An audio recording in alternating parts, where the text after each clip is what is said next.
마태복음 3장 13절로 17절 말씀을 함께 봉독하시겠습니다. 이때에 예수께서 갈릴리로부터 요단강에 이르러 요한에게 세례를 받으려 하시니 요한이 말려 이르되 내가 당신에게서 세례를 받아야 할 터인데 당신이 내게로 오시나이까? 예수께서 대답하여 이르시되 이제 허락하라. 우리가 이와 같이 하여 모든 의를 이루는 것이 합당하니라 하시니 이에 요한이 허락한지라. 예수께서 세례를 받으시고 곧 물에서 올라오실새 하늘이 열리고 하나님의 성령이 비둘기같이 내려 자기 위에 임하심을 보시더니 하늘로부터 소리가 있어 말씀하시되 이는 내 사랑하는 아들이요 내 기뻐하는 자라 하시니라. 아멘. 예. 할렐루야. 추워서 아멘이 잘 안 나오나요? 예. 추울 때일수록 크게 해야지 추위가 물러갑니다. 네, 오늘이 이제 2025년 들어서 1월 두 번째 주일입니다. 주현우 제1주일이라고도 하고 세례주일이라고도 합니다. 무슨 얘기냐면 지난 1월 16일이 주현절입니다. 주현절이라는 건 주님이 나타난 절기란 뜻입니다. 그러니까 하나님의 아들이신 예수님께서 육신을 입고서 이 땅에 오셨는데 이제 예수님이 그리스도로 활동하기 시작하셨다는 것입니다. 우리가 흔히 말하는 공생애를 시작하셨다는 것을 의미하는 겁니다. 그것을 기념하는 절기가 주현절이고 또 우리가 그 주현절기의 주일을 지금 지내고 있는 겁니다. 그럼 주현절기는 그런 건 줄 알겠는데 그럼 왜 세례주일일까요?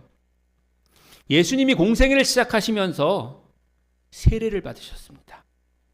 그러니까 오늘 세례주일은 예수님의 세례를 기념하는 겁니다.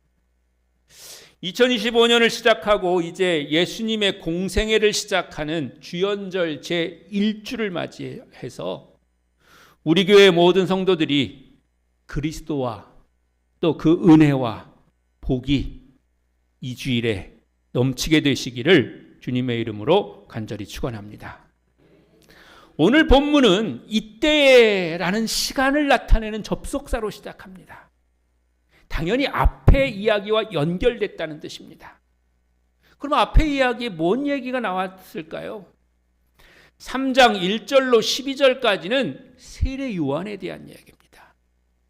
요한은 하나님의 선물이라는 뜻입니다. 하나님께서 요한을 그의 백성들에게 선물로 주셨다는 뜻입니다. 요한은 제사장 사가랴와 엘리세벳의 아들이고요. 예수님의 외사촌입니다. 그리고 그는 마지막 예언자로 불리고 있습니다. 왜냐하면 예수님보다 6개월 먼저 출생했고요. 예수님의 복음을 준비하고 시작하게 하는 역할을 하고 있다고 그렇게 스스로 증언하고 백성들 앞에 나아가서 외치고 있는 사람이 바로 세례 요한입니다. 그의 메시지는 강력합니다.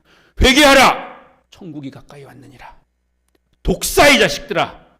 누가 너희를 가리켜 임박한 진노를 피하라고 하더냐. 그러므로 회개에 합당한 열매를 맺으라.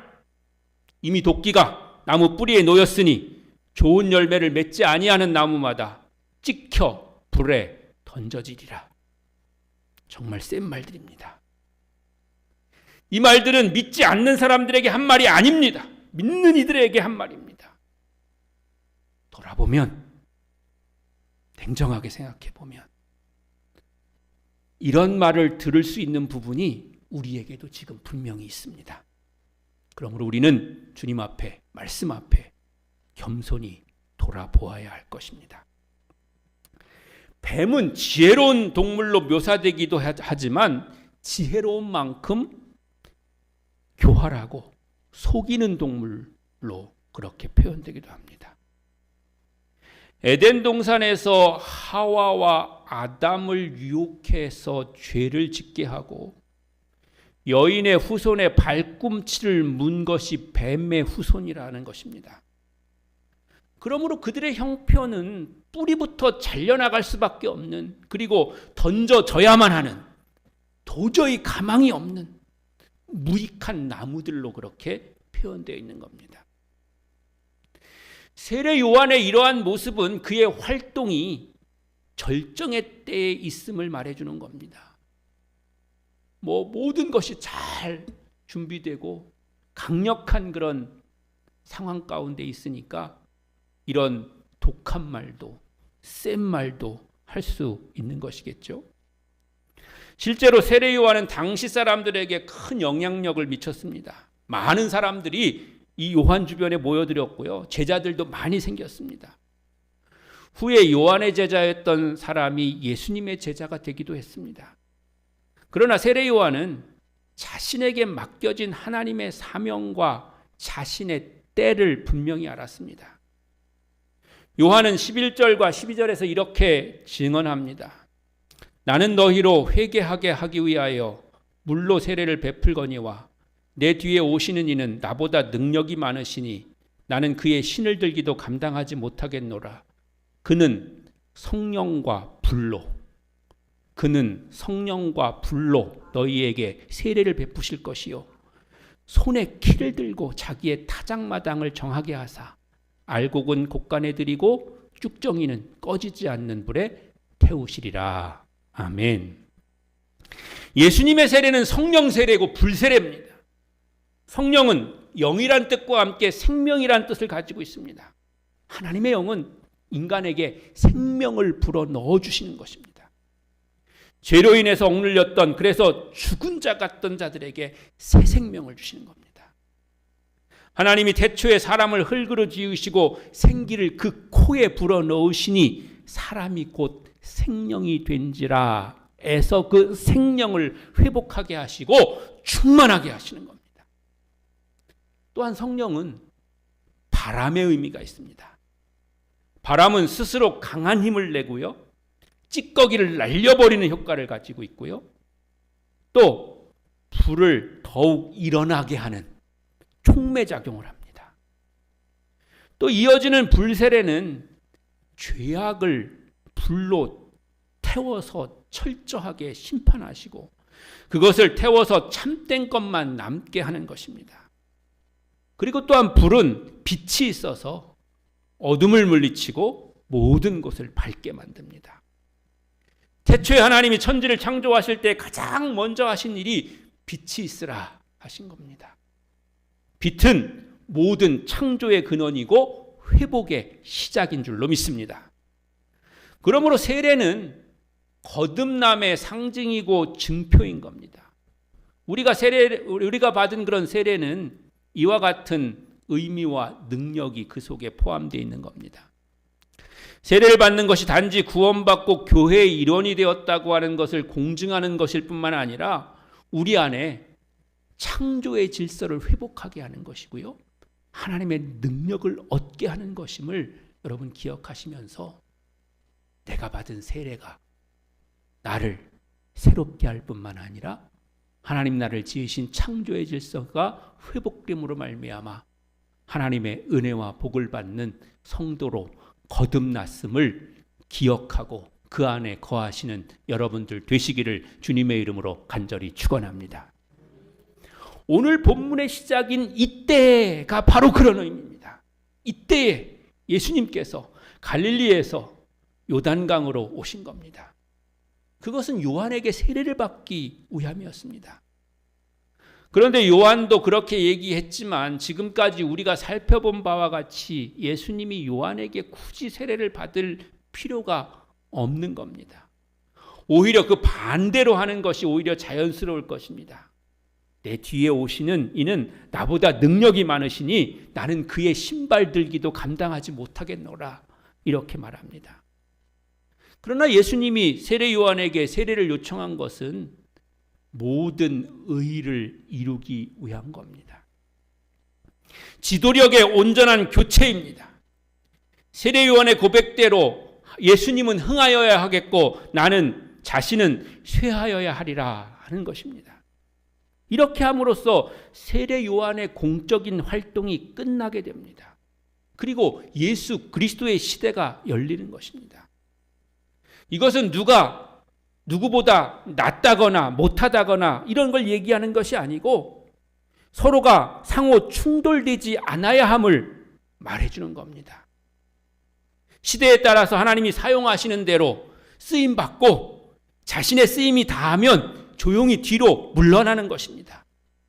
이것이 바로 세례 요한의 훌륭한 점입니다.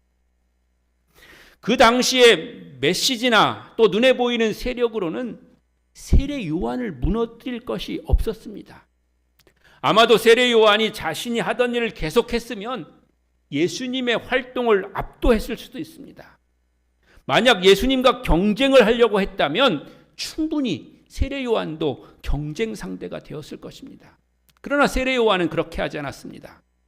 그는 자신이 물러가야 할 때를 알았고 그것을 또한 실천했습니다. 더 이상 역사의 전면에 등장하지 않았습니다. 그렇게 하는 것이 하나님의 모든 의를 이루는 것이라는 것을 인정했습니다.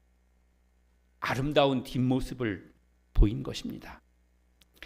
이영기 시인은 낙화라는 시에서 가야 할 때가 언제인지를 분명히 알고 가는 이의 뒷모습은 얼마나 아름다운가 라고 노래하고 있습니다. 예수님은 세례를 받으시고 물에서 올라오셨습니다. 전통적으로 세례라고 하는 것은 침례를 말하는 겁니다. 머리까지 물속으로 들어갔다가 다시 나오는 겁니다. 물속으로 완전히 잠기는 것을 통해서 내가 죽고 다시 나오는 것을 통해서 다시 태어났다는 것을 나타내는 겁니다. 우리가 일반적으로 받는 세례도 그 의미는 마찬가지입니다. 머리에 물을 뿌리는 것은 머리까지 물에 잠기는 것을 상징하는 겁니다. 만약 우리가 받는 세례가 약식 세례라고 해가지고 머리가 아닌 어깨에 물을 뿌리면 안 됩니다. 왜냐하면 그러면 아직 나는 살아있는 거죠. 숨 쉬고 있으니까. 머리까지 들어가서 조금 구체적으로 얘기하면 익사해버려야 됩니다. 내 본성이, 내 자아가, 내 이전 것이 다 죽고 다시 태어나는, 다시 살아나야 된다고 하는 것입니다. 더 나아가서 중요한 것은 방법이 아니라 태도입니다. 자신이 받은 세례가 물세례임과 동시에 예수님이 베푸시는 성령의 세례요 불의 세례임을 인정하고 믿음으로 받아들여야 됩니다. 그러면 하나님의 구원과 은혜와 능력의 역사가 그의 삶 속에서 나타나게 될 줄로 믿습니다. 세례를 통해서 주시는 하나님의 능력이 여러분의 삶에서 나타나게 되시기를 주님의 이름으로 간절히 축원합니다. 그럼 여기서 잠깐 그때 그곳으로 한번 가보겠습니다. 예수님께서 세례를 받으셨던 요단강에는 지금도 예수님의 세례터가 있습니다. 사진을 보여주시면요. 저 뒤에 보이는 강이 요단강이고요. 그 요단강 같이 보이시죠? 네, 저는 요단 개울 같이 보이긴 합니다만은 요단강이 저렇게 조그맣니다. 그리고 지금 사람들 서 있는 곳이 이스라엘 땅이고요. 건너편 이렇게 뭐라고 그러죠? 저 지붕 있는 저 건물 있는 게 거기가 요르단입니다. 그래가지고 거기가 국경이고요. 그러니까 요르단에서 관광 오는 사람은 저 반대편으로 와서 구경하는 거고요. 이스라엘로 관광 가는 사람은 이쪽에서 이렇게 하는 거고요. 그 다음 사진 보여주시면요. 요 부분이 이제 그 세례 받았던 예수님의 세례터입니다. 그래서 그 계단 같이 이렇게 뒤에 보이잖아요. 그 잘생긴 남자 뒤에. 그 계단 같이 거기를 내려가서 이제 거기가 이제 세례 받는 그런 곳이고요. 그것도 중간에 보면 노랗게 이렇게 선 같은 게 있잖아요. 그 이상은 가지 말라고 안전 펜스를 거기다 쳐놓은 겁니다. 왜냐하면 그 넘어가면 국경을 넘어가는 것도 되고 위험해서 거기에 물이 빠질 수도 있기 때문에 그런 거죠. 그래서 그 다음 사진 보여주시면요. 그래서 거기 와가지고 세례를 받는 사람들도 많고요. 세례를 체험하는 그런 사람들도 많이 있습니다. 그래가지고 저 사람들도 이제 제가 갔을 때 어떤 그런 교회에서 와가지고 자기들끼리 이제 거기서 세례를 받는 그런 장면들입니다. 하얀 옷 입고 있는 사람들이 다 세례 받으러 온 그런 사람들인 거죠. 이제 그런 여러분 그 강물 색깔 보시면은 황토색입니다. 맑은 물이 절대 아닙니다. 저기 맑은 물은 없고요. 다 물들이 다 저런 색깔로 되어 있습니다. 그래서 조기가 바로 예수님께서 요한에게 세례받으셨던 그런 세례터다 하는 걸 여러분에게 말씀드렸습니다. 예수님께서 이제 거기서 그렇게 세례를 받으시고 물에서 이렇게 올라오셨는데 그때 하늘이 열리고요. 하나님의 영이 임했고요. 또 하늘로부터 소리가 들렸습니다. 아담 이후에 죄로 닫혀버린 하늘문, 그로 인해서 온 세상이 캄캄하고 인생들은 갈 길을 잃어버렸습니다. 그런데 예수 그리스도로 인해서 하늘 문은 열리고 그가 우리의 길이 되신 줄로 믿습니다. 예수님은 스스로를 가르치셔서 말씀하시기를 내가 곧 길이다 라고 말씀하셨습니다. 요한복음 14장 6절에 말씀하시기를 내가 곧 길이요 진리요 생명이니 나로 말미암지 않고는 아버지께로 올 자가 없느니라 라고 하셨습니다.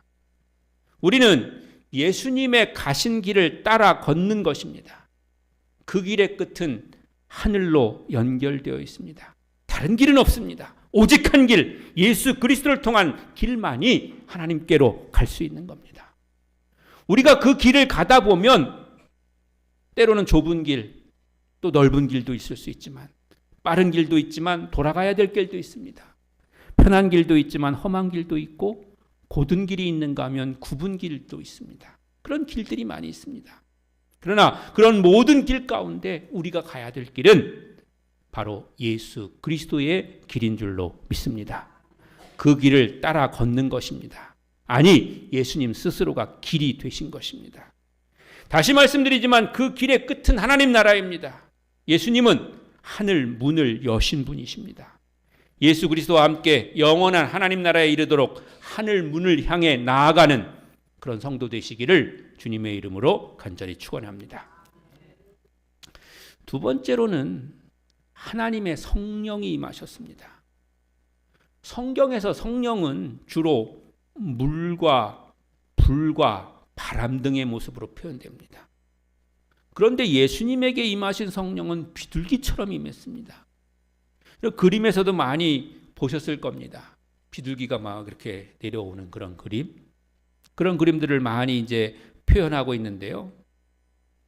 그러나 이것은 일반적인 성령의 속성을 뜻하는 게 아닙니다. 성령이 비둘기 같은 속성이 있다는 것이 아닙니다.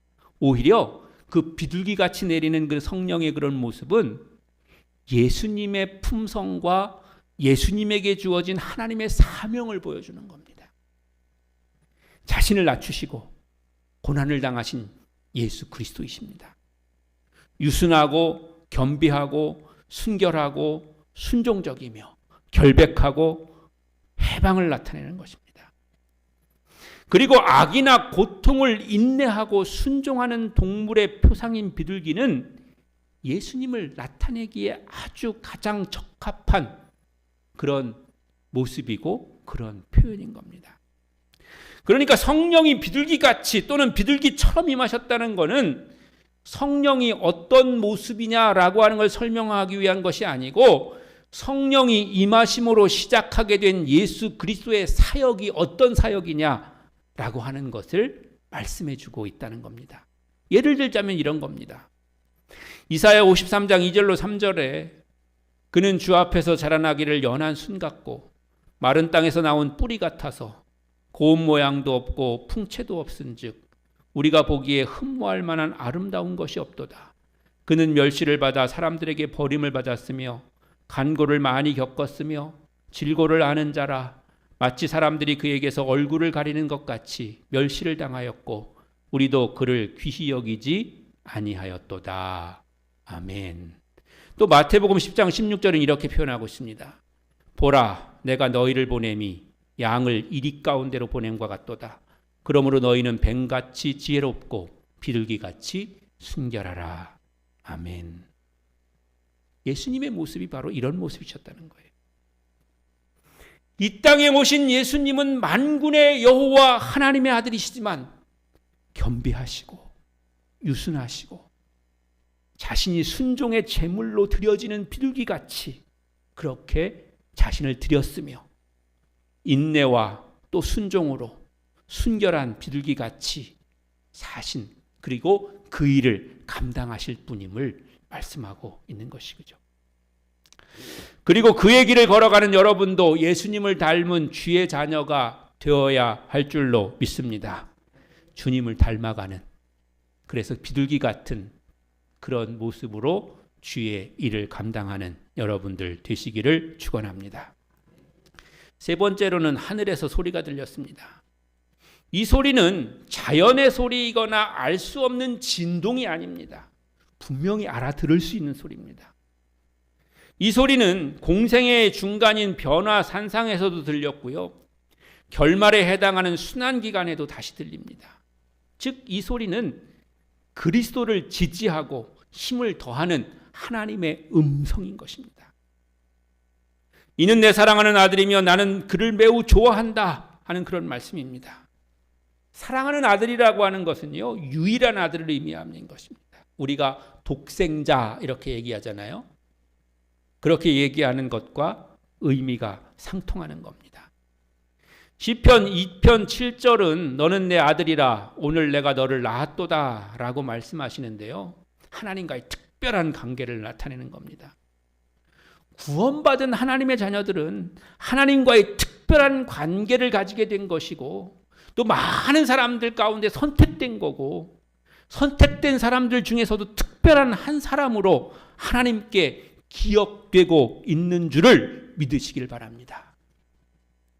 여기 100명이 나와 있어도요, 하나님은 다 한 사람, 여러분 한 사람을 집중해서 보고 계시고 기억하고 계시고 또 여러분 한 사람에게 하나님은 관심을 가지고 계십니다. 이렇게 사람 많은데 뭐 하나님이 나 하나 뭐 졸고 있다고 뭐 그거 아시겠어? 딴 생각하고 있다고 아시겠어? 하나님 우리의 생각과 모든 행동과 또한 모든 것을 다 헤아리시고 아시는 분입니다. 그러므로 내가 지금 교회에 나와 있다고 하더라도 내가 딴 생각하고 있으면 하나님 뭐라고 말씀하시냐면 넌 지금 여기 있는 거 아니다 이렇게 말씀하세요. 왜냐하면 하나님은 그 마음과 중심을 받으시는 분이시기 때문에 그렇습니다. 우리는 이 땅에 살아가는 동안 육신을 입고 살기 때문에 육신의 그런 활동이 굉장히 중요하긴 하지만 그러나 그와 더불어 우리의 마음과 중심을 보시는 주님 앞에 정직하고 겸손하게 온전히 주님 앞에 나아가는 그런 성도가 되어야 할 줄로 믿습니다. 그래서 하나님은 우리에게 너를 매우 좋아한다. 내 기쁨이 그에게 있다. 이렇게 그리고 그 월의 계획이 너에게 있다. 이렇게 말씀하시는 거죠. 하나님의 뜻을 따라서 택함을 입은 사람을 의미하는 겁니다. 바라고 원하기는 오늘 성령이 여기 모인 우리 모두에게 각각 임하시고 각 사람에게 성령으로 말씀하시기를 내가 너를 좋아한다. 내가 너를 사랑한다. 내가 너를 기뻐한다. 그런 음성을 들으시기를 주님의 이름으로 간절히 축원합니다. 하나님이 어떻게 그렇게 말씀하시느냐고요? 어떻게 그게 귀에 들리냐고요? 들어보면 압니다. 아무리 설명해줘야 알겠습니까? 그럼 어떻게 들을 수 있냐고요? 주님 앞에 여러분의 몸과 마음과 뜻과 정성을 다 기울이면서 주님! 한 번만 말씀해 주세요. 그렇게 여러분 간구하십시오. 하나님은 분명히 말씀하시고 여러분은 듣게 될 줄로 믿습니다. 그리고 한 번만 말씀해 주세요. 그런데 한 번만 말씀하시는 게 아니고요. 계속해서 여러분과 함께 하시며 여러분에게 말씀해 주실 줄로 믿습니다. 마지막으로 오늘 본문에서 중요한 점은요. 하나님의 위대한 계획을 위해서 성삼위께서 함께 역사하고 계시다는 것입니다. 즉 성자이신 예수님께서 요단강에서 세례를 받으시는데 성령께서 비둘기같이 내려와서 증거하셨고요. 성부 하나님은 하늘에서 직접 말씀하신 겁니다. 하나님도 협력해서 선을 이루는 모범을 보이신 겁니다. 우리도 주의 일을 할 때에 또는 이 땅에서의 맡겨진 일을 감당할 때에 합력하여 선을 이루는 그런 성도가 되어야 될 줄로 믿습니다.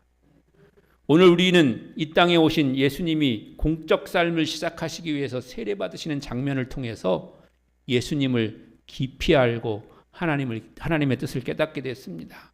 오늘 주신 말씀이 또 여러분에게 들려진 이 말씀을 통해서 여러분의 믿음의 역사가 삼위일체 하나님의 인도하심과 도우심으로 더욱더 강력해지기를, 그래서 주님 안에서 주님 맡겨주신 일들 넉넉히 감당하고 열매 맺는 그런 성도가 되시기를 주님의 이름으로 간절히 축원합니다.